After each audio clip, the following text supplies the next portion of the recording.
I opened Scotland's first matcha bar in 2023 with absolutely no idea what I was doing. I didn't have much money when I was starting out, and I had never opened a food and drink business before. But there was a couple of things I did have that has made it one of the most successful matcha bars in the UK. We're now being booked out by some of the biggest brands in the country, with events happening in London, Scotland and Wales. And in this video, I'm going to share with you every single thing that I did. Just to let you know, I never actually reached out to anyone. Every single customer, brand and company has reached out to us. In this video, we will cover how I attracted the best brands in the country, the simplest marketing strategy that gets me connected, followers and customers every single week, and the secret that makes us stand out from everyone else. I just want to start off by saying that it didn't start off with all the brands contacting me right away, although I did actually get approached at the very start to go into the local paper and for magazines to do an article because it was a very unique business. Matcha was not something that anybody really knew about in Scotland. It was the first matcha bar in Scotland, so it was unique. It differentiated us from everyone else and people were really intrigued to know about the business. So if you are creating a business, and it might not be the first, it might not be something brand new, but what makes you stand out? What makes you different from everybody else? And how can you portray that when you're doing your marketing? The other thing that really made us stand out was the fact that I had a personal story that I shared on the website. So if you have a personal story for your business, which a lot of people do, many people have opened a business because there's a need in the market or there's a problem that they want to solve themselves. And that's exactly what happened with me. I suffered with severe gut health issues and I didn't want to use medication, I didn't want to go to the doctors, and I wanted to heal it naturally. Now, over the years, I tried so many different things, and matcha was one of the things that really helped my IBS, my inflamed gut, and really calmed my mind as well. With having ADHD, I can kind of be like buzzing all the time. Caffeine doesn't really help me and I don't take medication. So matcha really helped calm my mind, calmed my gut, and just made me an overall better person. So I decided to share that in the website copy when I created the website. So if you're starting out a business and you want to be different, think about your story. What led you here? What made you want to open this business in the first place? There must have been a reason as to why you chose your business. It might not have been a problem that you went through yourself. It might have been a problem that someone that you know went through and you're opening it for that reason. Tell the story, be open about it, because people really like to come along that journey with you, and it really helps you stand out on your own and build a brand and not just a business. So let's just get into the tactics of how I actually attracted the brands to book us for their events or work with us or just reach out to us on a daily basis to use our services. I will be completely honest and tell you that it wasn't really an intentional strategy at the start. I had a lot of experience in content marketing from my previous business, and I really have a visual aesthetic eye. I really like things to look good. I really understand how marketing works these days. I'm very up to date with social media marketing and being aesthetic, having a place to come to physically in the store or online that people are attracted to, that people really want to be part of, and build that community as well.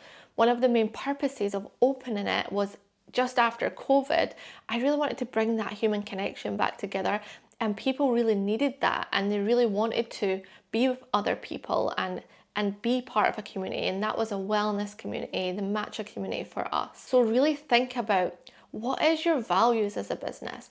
What is your mission and your vision, and what do you stand for as a business? Because that really will help drive awareness and it will really attract the right people to you. If you just start a business and you don't really understand what the purpose of your business is, or you're really grounded in that foundational zone of who you are, then it's going to be really hard for people to want to work with you or people to want to use your services.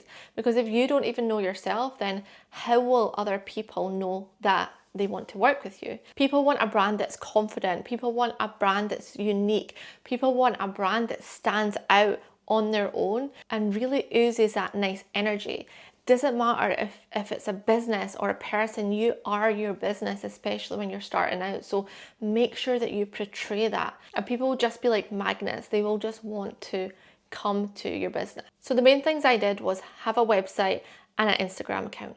That was the only two things that I did in terms of marketing to start with. I made sure that my website was aesthetic. I made sure it had my story. I made sure it had my menu or everything that I wanted on there for people to see, so they really understood the brand from deep within. And it wasn't expensive. I didn't even hire a fancy web designer. It cost me £500, and I got someone that knew how to build Wix websites and just put it up there. I sent the visuals, I designed everything myself, and I just made it really simple and easy to start with. So don't feel like you have to have a big complicated website that costs thousands of pounds. You really don't, but you really need to have the text, the copy on your website mean something. It has to be relatable to your business. It has to be meaningful and deep and story driven so that people really understand who you are as a brand. The second thing I did was the Instagram, and I was very careful about what I posted on my feed. I was not just putting any content out there for the sake of it or to get likes or to get views. I was very strategic about what I wanted on that page. I wanted it to be very aesthetic and for people to come on and feel something when they came to the Instagram. It wasn't about likes and views and all of that. It was about getting customers. I wanted local people to come onto that page. It wasn't about going viral.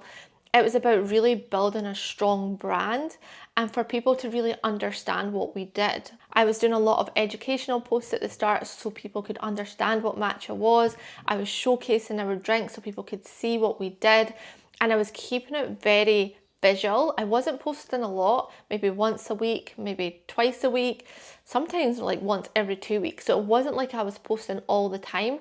And I'd make sure that what I did post was very on brand, the aesthetics looked good, and it would resonate with our ideal customer. I was also using stories to show behind the scenes of what we were doing, behind the scenes of making drinks, and anything else that wasn't maybe more curated. I was always letting people in on what it is that we were up to, which is also really important for people to stay connected with you, to keep you relevant, and just to keep people knowing that you're there and top of mind. Eventually we started doing events and retreats, and I would just take behind the scenes content and create little reels or little videos so people could start seeing that we can go out to different places and we can create events, and the type of events we were doing were all very on brand, very wellness related, and people started to see what we were made of, what we could do, what we could offer. The more events we were doing and the more people could see who we were working with, what types of clients we were working with, the more inquiries we would get. But most of the time people would get it from our website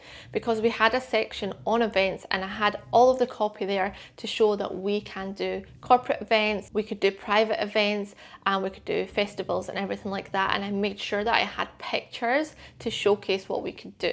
This might sound very basic and very simple, but really I had the most simple strategy. It wasn't complicated. I'm not going to pretend that it was really complicated. That was the main things I did, was optimize the website and create a really aesthetic and on-brand Instagram account. Eventually we did start posting on TikTok as well, just random videos, because TikTok can just be anything. People were actually coming down from TikTok and we were seeing people saying, I seen your post on TikTok, so I came down to visit the shop, and you know, it's a search engine as well, so people were typing Matcha in Edinburgh, which was also good and helpful for people to come to us. But the reason why we had such a high caliber of brands reaching out to us and wanting to work with us was because of our brand aesthetic and the feeling that we evoked and the premium element that we created for the brand itself. Also because of the different products that we offered, the services that we offered in terms of coming out to different locations. And we were lucky because wellness is really trending just now. It's really going on the up, and there's really not a lot of people that do what we do. So we did have a little bit of an advantage there. You know, if you have a business that there is so many people doing the same thing, it's going to be a little bit harder for you to stand out, but it just means that you have to be more creative with your brand and more aligned with who you are as a brand so that you can really stand out. My marketing strategy is actually so different than what you may think. As someone who has been in social media marketing for almost 10 years now, you would think that I'd have a real blueprint to what the strategy is, but it really is different to what other people teach and what other people show you. There's a lot of hustle culture out there when it comes to marketing and showing up online and building businesses, and that's really not how I create marketing. For me, marketing is all about a feeling, it's about an energy, it's about an aesthetic. It's about what people associate with your brand, and it's not just about throwing out content for the sake of it or just marketing for the sake of it. It all has a purpose. And honestly, I don't really follow tips and tricks and tactics. That really hasn't worked for me and my businesses. It's more about the foundational part of business and the foundational part of your brand, like I said earlier. It's about that energy and the feeling and the vibe and how you show up as a brand or a business or a person. When people come to you or they come to your page, your website or your Instagram or whatever social media platform you're using, they want to see something and feel something straight away. They don't want to come and filter through all of this noise, or sometimes you see all of these silly videos and it doesn't connect your viewer, it doesn't connect their customer. The reason I created a really strong customer base and following is because I knew exactly who my customer was. I'd spent the time at the start to really understand them, to really ask, who is it that's going to be coming and buying a matcha that is £5 plus? It's going to be people that really value health. It's not about demographics, what they look like, how old they are. We have customers ranging from little tiny 5-year-olds to people that are 70, 80, 90 years old. It's not about looking at them and saying, it has to be this person who does this. It's about, what do they want? What do they value? Do they value the same as you and your business? The people that come, the customers and the clients and the brands, they all value wellness and health, and they want to improve themselves. They're really into personal growth, and they don't care about spending a lot of money because they think that that is the most important thing, is having something that's healthy, that's going to benefit them from the inside out.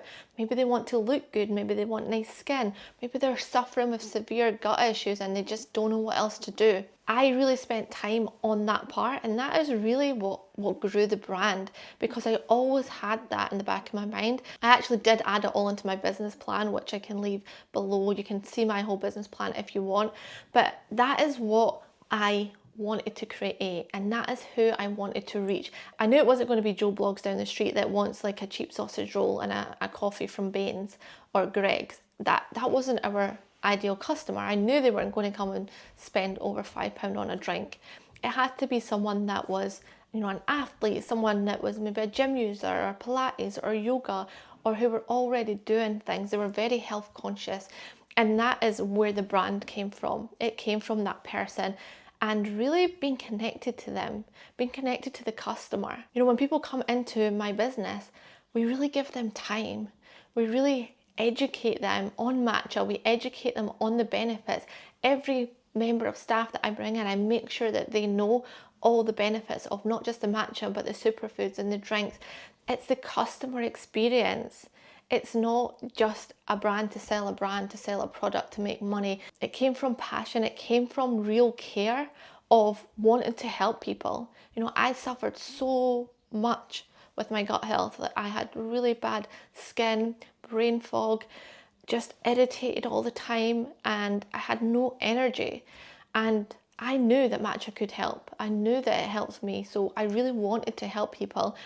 And I was very particular about everything that I did and what I made and the drinks that I made, and I wanted everyone to enjoy it and for it to be nice and for it to be healthy. And I think when you really deeply care about your business and your brand, you will make sure that it is that top tier and that top level, and people feel that. They feel the energy, and that is what's going to attract people to you. It's not going to be another tactic. It's not going to be posting 10 times a day. You don't have to post 10 times a day. You just have to create a vibe, create a feeling, and create an energy that people come to you and really care about your business and your customers. And that's something that a lot of people forget about because they're just trying to make some money, or they're just trying the new strategies online, and that's really not what has grown my business. So as you can see, attraction marketing really does work, especially when you set the right foundation. If you are just starting out, I'll leave that business template below for you to get started, to get some energy flowing, to get some ideas out there, create some visuals, and create that environment for your business. If you want to know more about how I started the business, how I funded the business, and my whole journey, you can watch this video that's right here, because I explain a lot more about it in that video. But I hope you did learn something from this video itself. I hope you have a great week, and I'll see you in the next one.